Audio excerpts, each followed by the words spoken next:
J'expérimente ce que c'est de passer de la dualité à l'unité. J'avais une vie complètement ordinaire et suite à une expérience de mort imminente il y a quelques années, j'ai pris conscience qu'il était possible de sortir de cet ordinaire. Je pensais que la vie c'était faire des études, aller travailler, construire une maison, se marier, avoir des enfants, comme tout le monde en fait.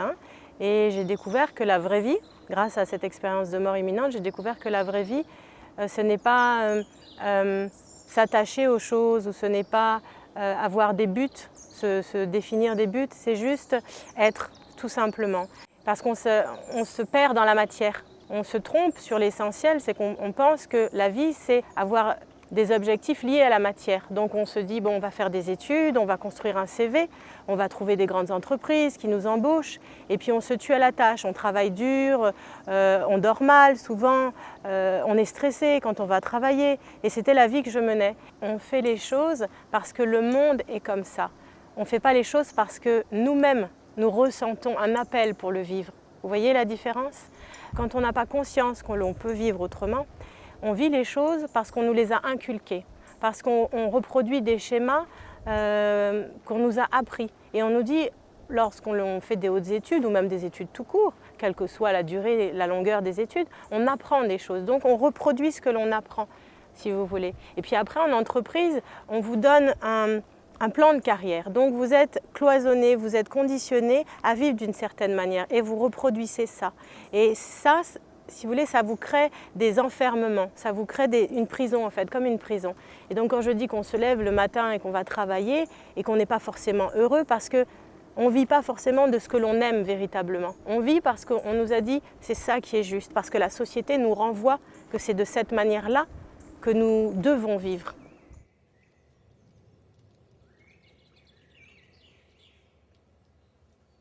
C'est la peur de l'homme de sortir des cloisonnements, justement, de sortir des sentiers battus, de sortir du chemin tout tracé que nos parents, que notre éducation à l'école, que la société nous invite à suivre. Et c'est plus que nous invite, c'est comme si vous voyez, on était sur un chemin et qu'on ne voyait pas d'autres issues. Comment sortir de ce chemin-là et comment voir qu'il y a d'autres chemins?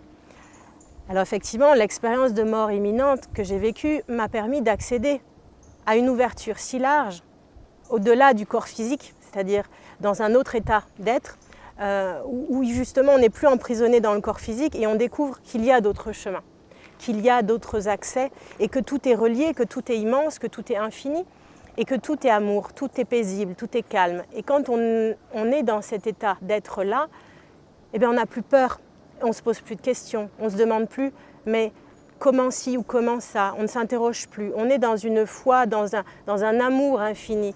On est dans si vous voulez, comme dans du coton, comme dans un état de bien-être permanent. Et c'est cet état qu'après, quand on revient dans notre corps physique, quand on revient dans notre quotidien, on peut continuer de vivre ça parce qu'on a découvert que ça existait.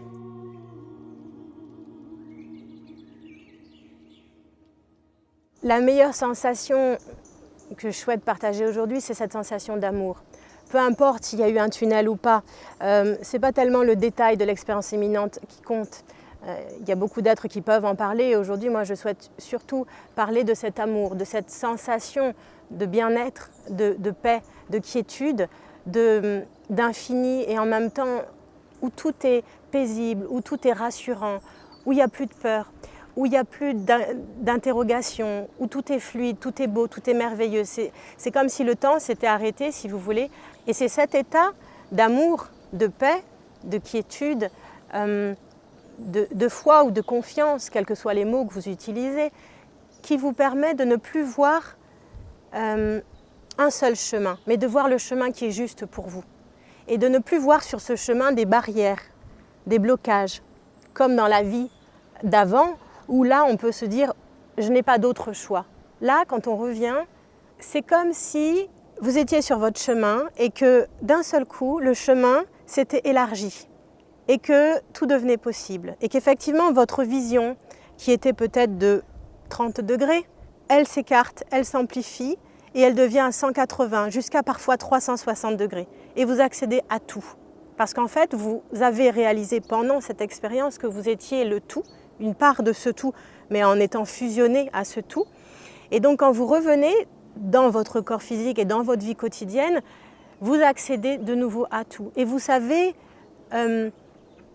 écarter, agrandir les choses. Voyez, vous n'avez plus ces limites qui vous freinaient avant. Et en fait, notre véritable essence est celle-ci, et de pouvoir accéder à tout. Notre âme qui est immortelle, notre étincelle de vie, elle n'est pas limitée, elle est illimitée. Et lorsque vous avez cette perception-là de la vie, tout est possible et tout est visible, vous pouvez tout ressentir parce qu'en fait vous êtes tout le temps connecté à ce tout. Ce qui éloigne de ça, c'est les peurs, c'est les conditionnements, les croyances, tout ce que l'on a appris à l'école, dans la famille. En fait, ce sont les cloisonnements. Et dans cette expérience, vous avez la chance de pouvoir sortir de cette prison, de tout ça, de vous libérer de tout ça. Parce que tout ça, ce n'est pas vous. Ce qui est vous, c'est cette petite flamme qui a accès à tout le temps et qui est connectée à tout le temps.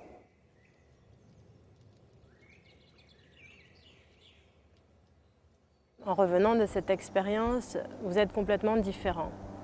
Tout change, tous vos repères changent, toutes vos sensations changent, tout ce que vous percevez du visible et de l'invisible. Vous ne voyez plus les mêmes couleurs, vous ne ressentez plus les mêmes odeurs. Vous percevez des choses au-delà de la vue extérieure. Vous ressentez des choses à l'intérieur. Vous avez accès... Vos sens, si vous voulez, sont amplifiés. Tout est décuplé. Et vous avez effectivement au retour accès à d'autres capacités. Il y a tout un tas de capacités qui sont là, qui sommeillent en nous, que l'on méconnaît en fait, et qui apparaissent du jour au lendemain. Alors tout dépend, dans mon cas, ça s'est passé du jour au lendemain. Vous accédez effectivement à la connexion avec d'autres espaces-temps, d'autres mondes. La réalité du temps n'est plus la même. La notion du temps est complètement transformée. Elle n'est plus linéaire, si vous voulez. Passé, présent, futur, elle devient intemporelle. Et vous accédez à plein de choses en même temps, ce qui au départ peut créer un peu de confusion pour le mental, qui n'est pas habitué à vivre ça. Et puis après, vous découvrez que c'est une autre réalité, tout simplement. Et vous apprenez à vivre avec cette réalité et tout change. Votre alimentation change, vos besoins changent. Vous avez besoin d'être dans cet état de paix en permanence. Donc effectivement, vous vous écartez de trop d'agitation. Vous êtes plus attiré par la paix, la nature, par le silence. Et d'un seul coup, les êtres qui étaient autour de vous auparavant, qui n'étaient pas dans cette conscience-là, disparaissent de votre vie. Et vous en rencontrez d'autres. Vous découvrez d'autres réalités, d'autres personnes, d'autres lieux. Vos besoins se transforment totalement.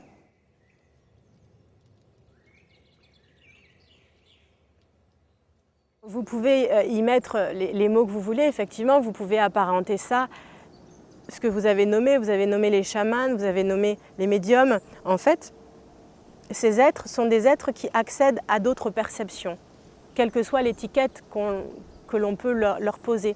Effectivement, quand vous revenez d'une expérience de mort imminente ou d'une expérience hors du corps, en fait, quand vous accédez à un état de conscience élargi, un état de conscience modifié, au retour dans votre réalité de tous les jours, vous gardez la faculté d'accéder de nouveau à d'autres espaces-temps, à d'autres perceptions, du domaine de l'intangible, du domaine de l'invisible. L'être humain a eu tendance à apprendre à se focaliser uniquement sur ce qu'il voit.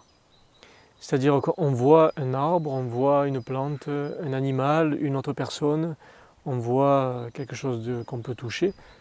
Ça, c'est rassurant pour l'être humain. Les énergies se manifestent de diverses manières, dans une multitude de dimensions.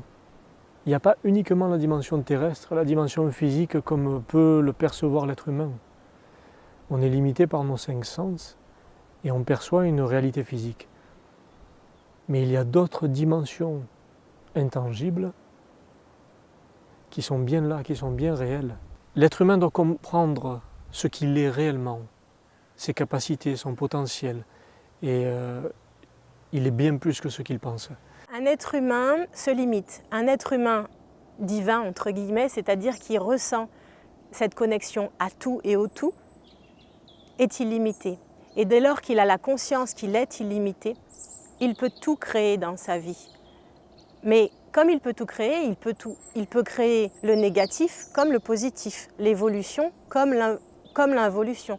Donc ce sera à lui, en conscience et dans la présence à son corps physique et à tout ce qui l'entoure, de choisir. Et dès qu'il se reconnecte à son pouvoir créateur, qui est sa nature même, après, il doit être attentif tous les jours, vigilant à justement ce qu'il crée.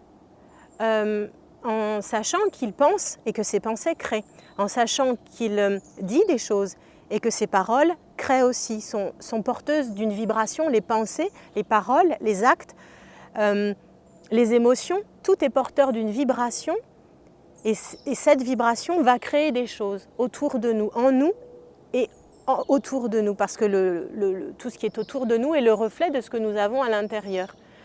Donc c'est pour ça qu'après c'est important d'être vigilant, d'être conscient de tout ça, de ces mécanismes. Et lorsque l'on est vigilant, lorsque l'on est présent justement à ces émotions, à ces sensations, à ces pensées, on ne s'identifie plus à elles. Et on a accès à tout et on crée une réalité qui est toute simple, qui est le bonheur à chaque instant. Parce qu'on ne se pollue plus et on ne s'identifie plus à tout ce qui est négatif, à tout ce qui fait mal ou à tout ce que l'on ne veut pas. Je m'aperçois que je suis souvent dans un état émotionnel négatif, donc je génère une énergie négative. Et je m'aperçois que j'attire à moi des circonstances, des événements ou des personnes négatives qui amplifient ce problème-là. L'univers nous présente des situations similaires, des événements, des personnes similaires à ce qui a engendré ces pensées ou ces émotions négatives de nous, pour nous permettre justement de le résoudre. Certains appellent ça la loi de l'attraction. Aujourd'hui, on peut appeler ça aussi la loi de la co-création, c'est-à-dire on rentre en connexion avec l'univers, avec tout ce qui nous entoure. Ce que j'appelle l'univers, c'est tout ce qui nous entoure, la nature, le visible, l'invisible, tout ce qui nous entoure, qui est beaucoup plus vaste que ce que la vue extérieure ne peut voir. Et donc quand on rentre en connexion avec tout ça, tout est possible et on crée une autre réalité, parce qu'on est dans l'être, on n'est plus dans le paraître et on n'est plus dans la limitation. On est dans cette vision à 360 degrés infinie, vaste.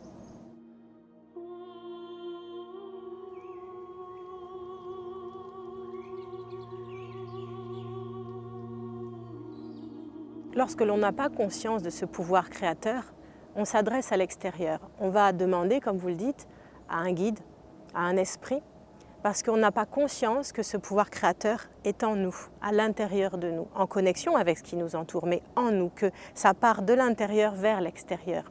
Donc, comme on n'a pas conscience de ça, quand on n'a pas conscience de ça, on va chercher à l'extérieur et on va faire appel à des techniques, on va faire appel à des guides, on va faire appel à des choses extérieures à nous.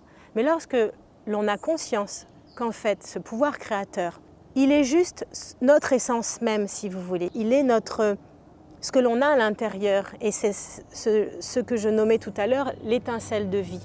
Cette flamme qui brûle à l'intérieur, mais brûlée au sens fort du terme. C'est comme une puissance à l'intérieur qui, si vous la dirigez en conscience dans l'ouverture, eh bien vous créez le magnifique, le merveilleux tous les jours et vous êtes heureux. Si cette flamme à l'intérieur, cette étincelle de vie, vous n'en avez pas conscience et vous le dirigez vers quelque chose qui vous limite, vous créez les problèmes, vous créez le négatif. Et donc, à partir du moment où vous avez conscience de ce qu'il y a à l'intérieur, de votre potentiel, de votre pouvoir créateur, vous n'avez plus besoin de technique. Vous n'avez plus besoin de demander à vos guides ou à des esprits d'intervenir. Ensemble, toutes les parties de nous, on est à la fois une âme, on est à la fois une personnalité, on est à la fois un corps de chair, un corps physique. Et toutes ces parties, lorsqu'elles sont en unité, si vous voulez, eh ben, ce pouvoir créateur, il est là, il est inné et il s'exprime. Donc on n'a plus besoin ni des guides, ni des esprits. Tout ce qui nous entoure est juste là pour nous rappeler qu'on est vivant et qu'on a cette force de vie à l'intérieur de vous. En effet miroir, si vous voulez.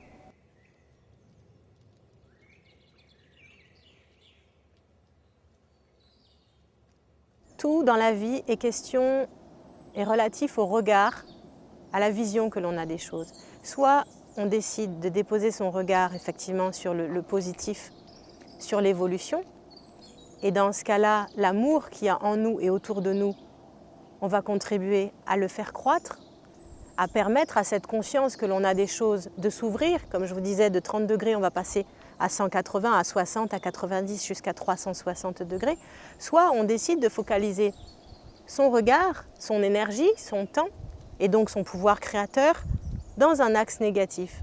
Et dans ce cas-là, on va détruire et on va amplifier le négatif. Les gens qui se mettent en dehors du système se rebellent contre le système. Ils posent une solution extérieure face à de l'extérieur. Ça ne marche pas.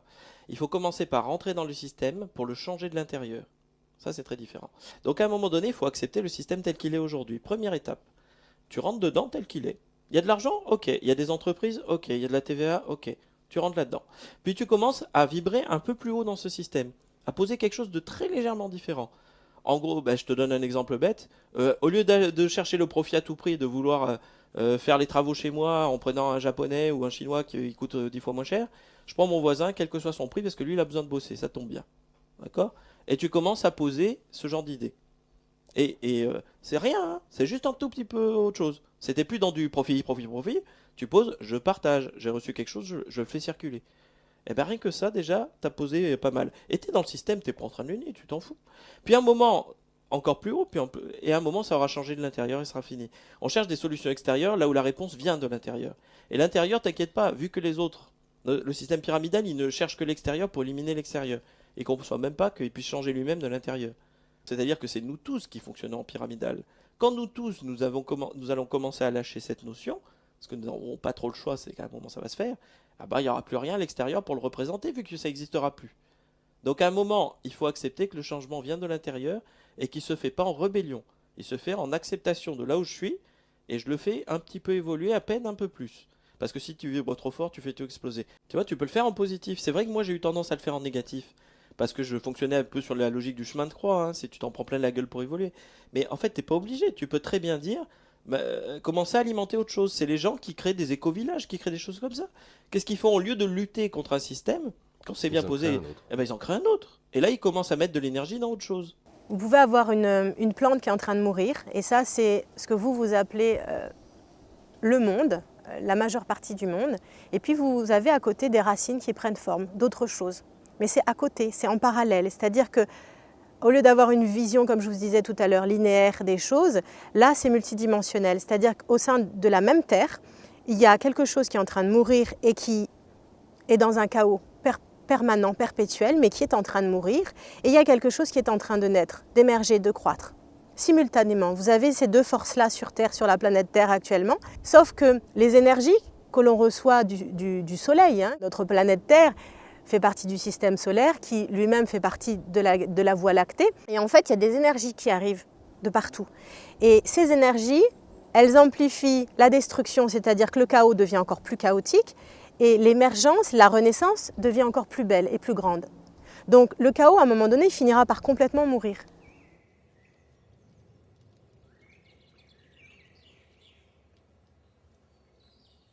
Lorsque l'on s'aperçoit qu'autour de nous, il y a des choses négatives, il y a deux possibilités. Soit, comme vous le dites, on peut les combattre en pensant que c'est juste et que c'est quelque chose de bénéfique ou que c'est quelque chose même de l'ordre du don de soi, d'aller défendre une cause. À ce moment-là, est-ce qu'on en est conscient, si l'on choisit cette option, que d'aller lutter contre, c'est nourrir cette énergie négative. Lutter contre, c'est entrer en collision avec une énergie. Et quand on rentre en collision avec cette énergie, on nourrit cette énergie. Donc cette énergie négative, au lieu de l'aider à se dissoudre, au contraire, on va contribuer inconsciemment, parce qu'on n'en a peut-être pas conscience, à la faire croître et à l'amplifier. Donc lutter contre, c'est amplifier les choses. Constater qu'il y a des choses qui ne vont pas, sans les juger, c'est les laisser être telles qu'elles sont. Et par ailleurs, faire croître, utiliser son temps, son énergie, sa conscience, à développer l'amour en soi et autour de soi, à l'incarner, à le vibrer, ça permet d'amplifier l'amour, les énergies positives, l'évolution.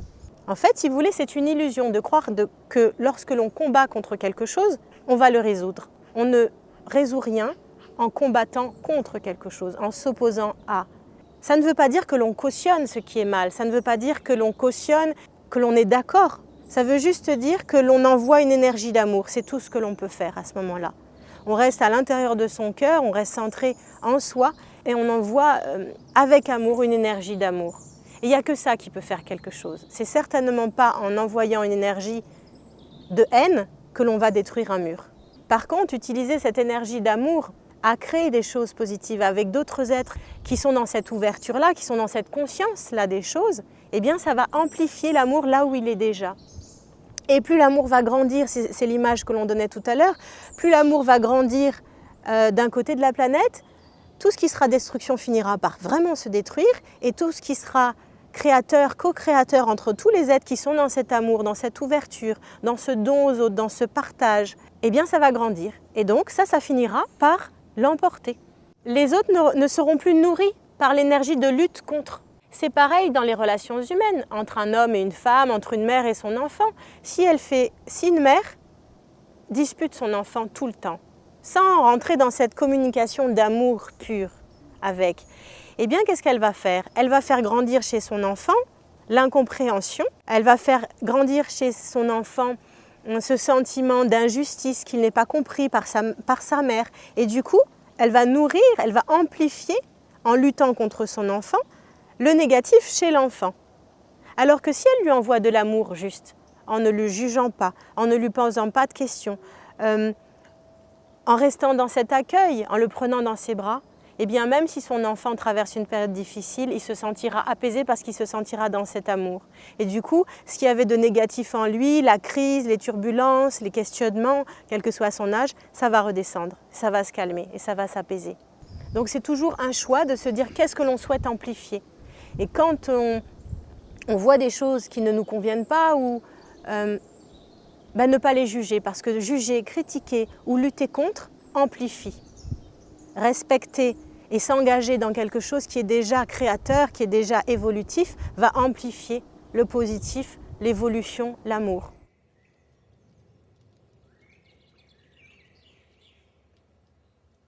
L'amour partout est toujours plus fort. Regardez si on prend l'expérience de cet état qui est nommé l'expérience de mort imminente, où le corps à un moment donné meurt, le cœur s'arrête, et où l'âme, comme en fin de vie, comme quand on décède, l'âme sort du corps. Parfois, justement, l'âme décide de contacter cet amour, et dans cet amour, elle renaît. Imaginez que pour la planète Terre, c'est pareil. Toutes les énergies négatives, tous les humains qui sont destructeurs parce que c'est leur choix, et on ne peut que le respecter, il n'y a rien à dire là-dessus. Tous ceux qui veulent détruire, ils peuvent employer toute l'énergie qu'ils veulent à détruire. L'amour, à un moment donné, l'amour universel, pas l'amour d'un homme pour une femme, l'amour universel, l'amour de la vie, ce qu'est la vie, l'essence même de la vie, à un moment donné, reprend le dessus. Comme si vous voulez, c'est le phénomène même qu'il y a dans la nature. Un arbre va mourir, puis après, il y a autre chose qui va naître. Là, c'est pareil. La vie, elle pousse à un autre endroit, elle va émerger, et la peur, là encore, de dire oui, peut-être que la planète va être détruite par tous ces hommes qui veulent faire la guerre ou qui font la guerre, qui s'entretuent, ce qu'ils vont tuer, c'est eux-mêmes. Alors la planète Terre, comme tout est juste et comme c'est un être vivant à part entière, la planète Terre, elle nettoie. Et tous ces êtres qui veulent s'entretuer, elle ne les juge pas, elle les laisse s'entretuer. Par contre, elle nettoie. Donc c'est pour ça qu'il y a des rivières qui débordent, c'est pour ça qu'il y a des tempêtes, pour nettoyer. Et nettoyer, pourquoi? Pour préparer un terrain fertile pour l'émergence d'autres choses. Il y a trop de consciences qui ne sont pas conscientes et qui font n'importe quoi, qui vont provoquer ces déséquilibres perturbateurs et qui enclenchent des catastrophes. Les catastrophes ne sont pas naturelles. Dans le système solaire, les planètes ont eu le temps de s'équilibrer. Ça y est, pendant la formation du système solaire, il y avait de grands bouleversements, mais maintenant, tout est en place, sauf sur la Terre. Si le pire pouvait arriver sur cette planète, que l'homme détruise la totalité de la vie sur la planète, il suffirait de quelques milliers d'années pour que Gaïa refonde entièrement ses énergies et reprenne son équilibre en totalité.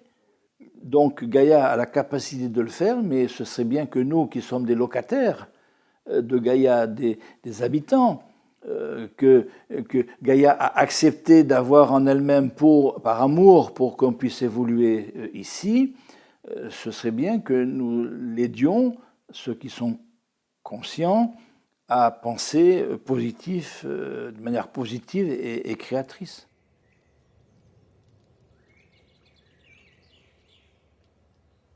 Cela demande d'être attentif, d'être dans la présence tous les jours, d'être très très présent à qui nous sommes réellement, à ne pas se perdre à l'extérieur de nous. Parce qu'en fait, qu'est-ce que c'est que la lutte?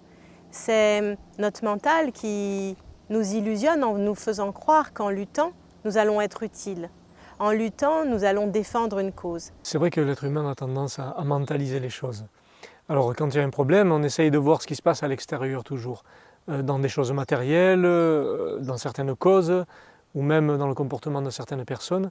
Et l'être humain a tendance à mentaliser ça en disant « Ok, c'est parce que y a un événement extérieur, là maintenant, c'est la faute à cet événement, c'est la faute à cette personne, et c'est pour ça qu'il m'arrive ça. » Et je pense qu'on arrive dans une période, là, aujourd'hui, où il est temps que l'être humain prenne conscience qu'on doit d'abord regarder ce qui se passe à l'intérieur de soi, et non plus à l'extérieur. Parce qu'il est là le vrai problème, il est en soi, il est à l'intérieur de soi. Et c'est le plus beau chemin qu'on puisse faire, c'est regarder d'abord en soi, et ne pas toujours accuser les circonstances externes ou les personnes extérieures. Ce qu'on voit à l'extérieur, c'est notre intérieur. Si on travaille sur notre intérieur, notre extérieur s'harmonise aussi. Donc en fait, plutôt que lutter, c'est l'histoire du miroir. Plutôt que taper dans un miroir, on va juste le fissurer. Alors qu'on cherche le bouton qu'on voit dans le miroir, le bouton il est sur le nez. Si on tape le miroir, tu vois, il se casse. Alors que si tu traites le bouton sur le nez, tu traites le vrai problème, il n'est plus dans le miroir après. Donc le monde extérieur va s'harmoniser en même temps que ton intérieur. Tu t'aperçois vraiment que tu es responsable de tout ce que tu vis, mais de manière inconsciente.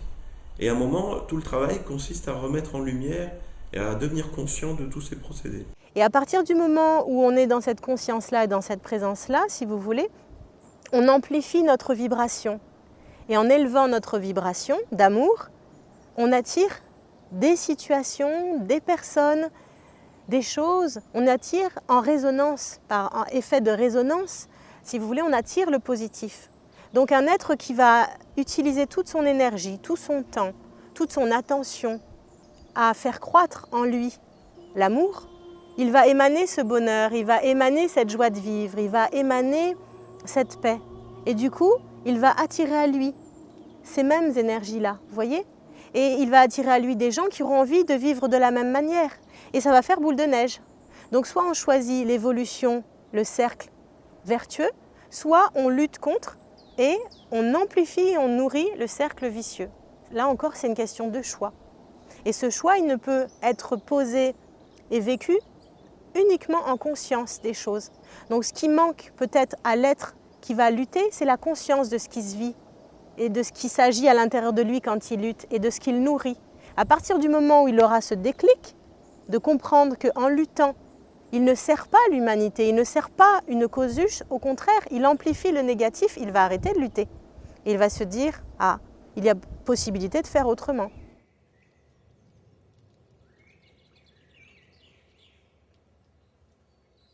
Cet état de paix, cet état d'amour, cet état de quiétude, cet état de joie, il est plus facile de le maintenir dans le silence, dans un aspect extérieur à soi qui va être en harmonie, en résonance avec ce qui est à l'intérieur.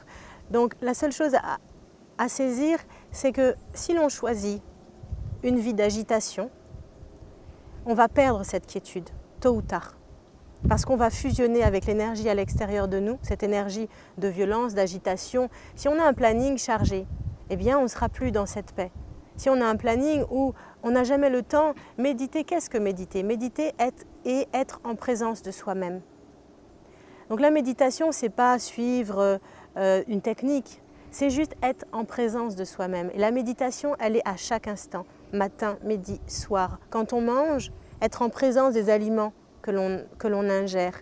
Quand l'on dort, être présent aux rêves que l'on vit, parce que c'est notre inconscient qui nous parle. Quand l'on marche quelque part, que l'on ressente notre corps physique sur la terre, dans l'air, que l'on ressente les sensations, c'est ça méditer. Ce n'est pas autre chose que être en présence à soi.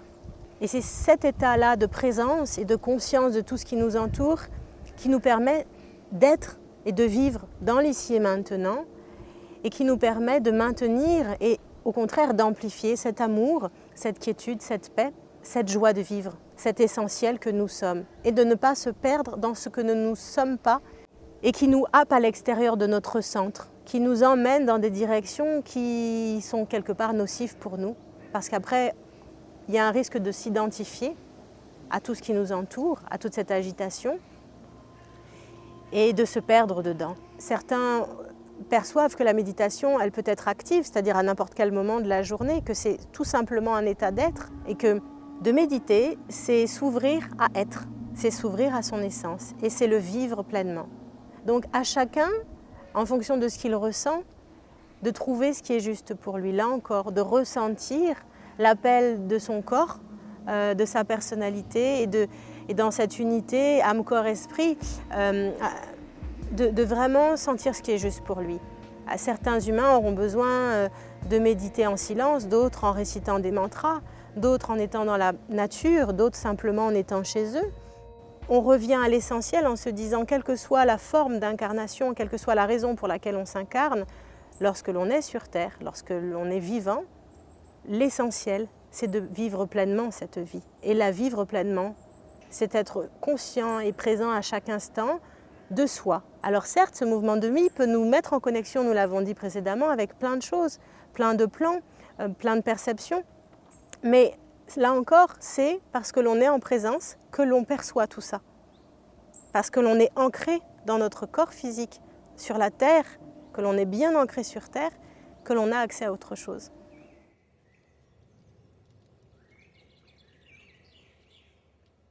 En vivant justement une expérience de mort imminente où vous accédez à une conscience élargie, on pourrait faire un parallèle en se disant que quand on est dans cet état hors du corps, où il n'y a plus de limites, où on est dans cet amour infini, et qu'on regarde la planète Terre, ou qu'on regarde le corps humain même, tout simplement, le corps humain et la personnalité qui est dans le corps humain, on se dit « waouh, tout est limité, tout est étroit ». On se dit qu'on se cause des problèmes, qu'on se pose soi-même beaucoup de questions, que notre mental, il se questionne beaucoup, que notre corps, des fois, il aimerait faire des choses mais qu'il n'y arrive pas, parce qu'il est là encore. Donc, peut-être que ces consciences-là qui, elles, ont accès, imaginez qu'elles ont accès à une vision à 360 degrés, se disent, quand on est dans un corps humain, on est limité et qu'on a accès à moins de choses, tout simplement. Donc peut-être que ces êtres-là ou ces consciences-là se disent que nous, sur Terre, on se limite. Et c'est probablement pour cela qu'aujourd'hui, les énergies changent sur cette planète Terre et qu'aujourd'hui, tout est fait au niveau de l'air que l'on respire, au niveau des énergies que l'on reçoit sur Terre pour pouvoir ouvrir le champ de tous les possibles, pour pouvoir lâcher tous ces carcans qui nous freinent, pour pouvoir soi-même, en tant qu'humain, devenir ces êtres qui ont une conscience évoluée. C'est-à-dire que soi-même, sa propre conscience, elle s'agrandit tous les jours. On est présent à ça, il suffit de le souhaiter, de s'ouvrir à ça. Et en conscience, on peut s'ouvrir, s'ouvrir, s'ouvrir. Imaginez que la conscience, c'est comme un éventail que vous pouvez ouvrir. Et que ces êtres évolués dont vous me parlez sont à un état d'ouverture plus grand que nous sur Terre. Après, ce que ces êtres-là ou ce que ces consciences-là pensent, je ne peux pas parler en leur nom. Mais ma vision des choses est qu'en accédant à l'infini, en accédant à cet amour infini et cette conscience universelle, il est possible, dans un corps humain, tous les jours, de garder cet état d'ouverture, de le maintenir.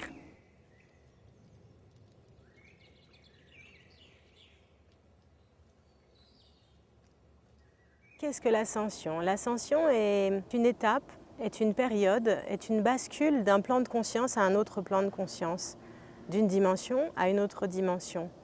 Effectivement, sur Terre, depuis de nombreuses années, mais plus particulièrement depuis fin 2012, il y a eu une bascule. On s'est rendu compte que les énergies, pareil, qui viennent comme la pluie tombe du ciel, eh bien, il y a des énergies qui tombent, qui viennent sur la planète Terre, elles amplifient ce mouvement de prise de conscience. Alors on l'appelle soit ascension, on l'appelle tout simplement à d'autres niveaux, ça peut être juste des prises de conscience. C'est en fait une évolution, c'est une autre étape dans l'évolution de l'humanité.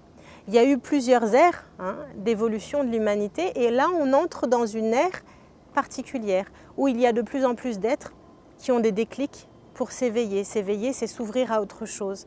S'éveiller, c'est élargir son champ des possibles, accéder effectivement à d'autres perceptions des choses, ressentir autrement, les 5 sens fonctionnent autrement.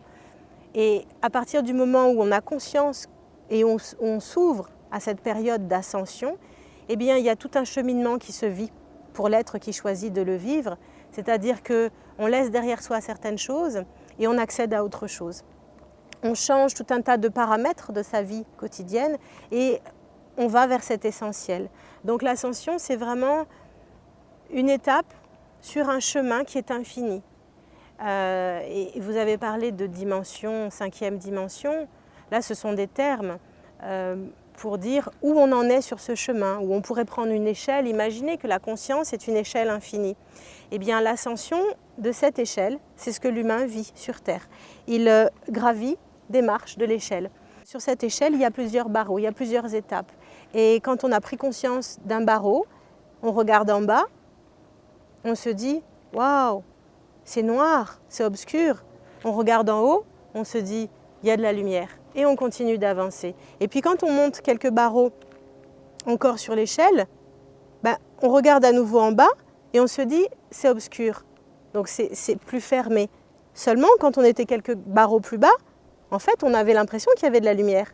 Donc tout est une question de perception, là encore, de regard que l'on dépose sur les choses. Donc on peut dire 3e, 4e, 5e dimension, c'est là encore pour nommer les barreaux de l'échelle, si vous voulez. Mais est-ce que c'est important de savoir à quel barreau de l'échelle où on se situe? Ou est-ce que le plus important, c'est de prendre conscience que ce chemin, il est infini et que par contre, il demande beaucoup de présence, beaucoup d'attention et que cette conscience, elle peut s'ouvrir tout le temps, tout le temps, tout le temps. Et qu'à certains moments, il peut y avoir des peurs qui font que ça se referme. Alors, hop, on dépose encore la conscience dessus, on est présent à ces peurs, on dit « mais ces peurs, c'est pas nous ». Et on laisse ces peurs s'en aller, disparaître. Et on continue à monter des barreaux de l'échelle. Et on ascensionne. L'époque actuelle veut cette prise de conscience au niveau des énergies. C'est-à-dire que l'être humain doit comprendre qu'il n'est qu'énergie, autant dans son physique que dans son esprit, que dans ses émotions, que dans ses pensées. C'est ça la vraie prise de conscience. C'est pas dire « je vais acquérir ce pouvoir et cette énergie-là ». Parce que bon, déjà, c'est pas un pouvoir. Mais par contre, ça peut influencer énormément de choses dans sa vie. Donc plutôt que de dire « je vais acquérir ça » ou « je vais le développer », je vais me dire « je l'ai déjà à l'intérieur de moi ». Cette énergie, elle est à l'intérieur de moi quoi qu'il arrive. Je vais juste en prendre conscience. Et même si on a une part de doute et de peur, parce que c'est ça qui met les barrières, c'est les peurs et les doutes, eh bien, malgré ces peurs et ces doutes, il faut se dire « ok, la peur, elle est là, le doute, il est là. En tant qu'être humain, j'ai le droit d'avoir des peurs et des doutes. Mais ça ne fait rien, je vais voir. Je vais quand même écouter cette guidance, cette voix intérieure qui me dit de faire plutôt ça que ça, et on verra ce qui se passe. On verra les résultats. On verra ce que me propose l'avenir quand je fais confiance à cette guidance intérieure, à ce ressenti intérieur. Il y a des choses merveilleuses qui se passent quand on lâche les peurs, quand on lâche les doutes. Et par rapport à cette ascension, effectivement, tout s'est accéléré. Le temps n'est plus le même, la perception, là encore, ce n'est pas le temps lui-même, c'est la perception que l'on en a du temps qui s'est accéléré. On a l'impression que les journées sont plus courtes, qu'on arrive à faire moins de choses qu'avant. Et notre conscience évolue, donc on a accès à plein de choses, on a des besoins différents. L'alimentation, notre corps va demander d'autres aliments. On va avoir un regard sur la nature, sur les animaux, l'interconnexion entre nous-mêmes, les animaux, ce qu'on va manger sera différente. Pourquoi? Parce qu'on prend conscience. Parce qu'on se rend compte qu'on est tous reliés. Et du coup, quand on regarde ce qui est à côté de nous, eh bien on change sa vision des choses et au quotidien, on pose des actions différentes. Et au lieu de, comme on le disait tout à l'heure, au lieu de juger et de lutter contre, on se dépose dans l'amour. Et on accueille tout ce qui est autour. Et on comprend, et on fait preuve d'empathie, de compassion pour ce qui nous entoure. Et même quand on est blessé, parce que sur ce chemin d'ascension, on est confronté à nos peurs, on est confronté à des émotions comme la peur, comme la colère, à certains moments comme la frustration. Des fois, on n'arrive pas à avancer, on n'arrive pas à passer au barreau suivant de l'échelle.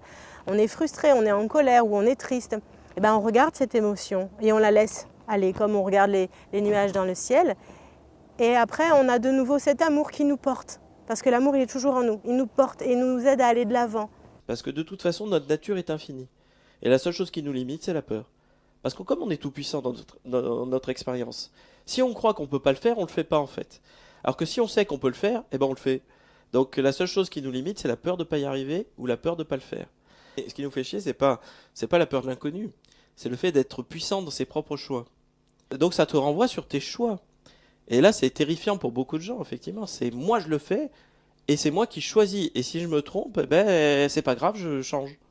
Eh ben on n'arrive pas à poser ça parce que ça fait des millénaires qu'on est terrifié par le choix, par le fait d'être capable de créer sa réalité, tout simplement. Et à chaque fois qu'il y a des obstacles sur ce chemin d'ascension, à chaque fois qu'il y a des difficultés, eh ben on se raccroche à ça, on redescend dans son cœur et on continue d'avancer. Et puis la vie nous donne des signes. La vie nous donne des signes. Là encore, soit on les voit parce qu'on ouvre les yeux extérieurs, intérieurs, parce qu'on ouvre son cœur et qu'on est connecté à son cœur. Et donc quand on ressent les signes, quand on les voit, quand on les perçoit, la vie, elle devient fluide. Et on ascensionne, et on ascensionne. Et plus on a conscience et plus on est présent à tout ce qui se vit, plus l'ascension est facile. Plus l'ascension devient fluide. Et plus effectivement, on peut basculer d'une dimension à une autre facilement. Et pour aider à cette ascension, il y a tout un tas de choses importantes. La reliance à tout, la conscience que l'on a de la reliance à tout ce qui nous entoure. Notre hygiène de vie, pour favoriser à l'intérieur de nous, comme je vous le disais, cet état de paix, de quiétude. Parce que on peut s'agrandir, on peut croître, on peut grandir, on peut s'élargir que si l'on a un terrain fertile. C'est comme l'arbre, reprenons l'image de l'arbre. L'arbre, si vous lui mettez une terre qui est fertile, il va grandir, son tronc va se densifier, les branches vont pousser dans tous les sens, les fleurs, les feuilles seront magnifiques. Si c'est un arbre à fleurs, il y aura de belles fleurs, vous voyez. Si par contre le terrain n'est pas fertile, il va mourir. Donc c'est à nous, pour favoriser cette ascension, de créer un terrain fertile. Et ce terrain fertile, il passe par cette conscience et cette reliance à tout. Donc le respect des autres, le respect de tous les êtres vivants pour se respecter soi-même. On va manger sainement, donc on va respecter la nature, on va respecter les minéraux, les végétaux, les animaux. Du coup, notre corps aussi sera en harmonie avec tout ce qu'il y a autour. Et tout le monde sera en harmonie, tous ces êtres seront en harmonie. Et donc, tout ce qu'il y a sur cette planète, tous les êtres vivants de cette planète pourront ascensionner, c'est-à-dire, ascension dans ce sens-là veut dire croître, grandir, s'expandre et permettre à la conscience, parce qu'au cœur de qui on est, c'est juste cette conscience qui est immortelle et qui demeure au-delà de la forme, au-delà de l'espace et au-delà du temps. Et sur ce chemin d'ascension qui est infini, eh bien c'est ça, c'est déposer son attention pour favoriser un terrain fertile, pour continuer d'avancer sur ce chemin d'ascension.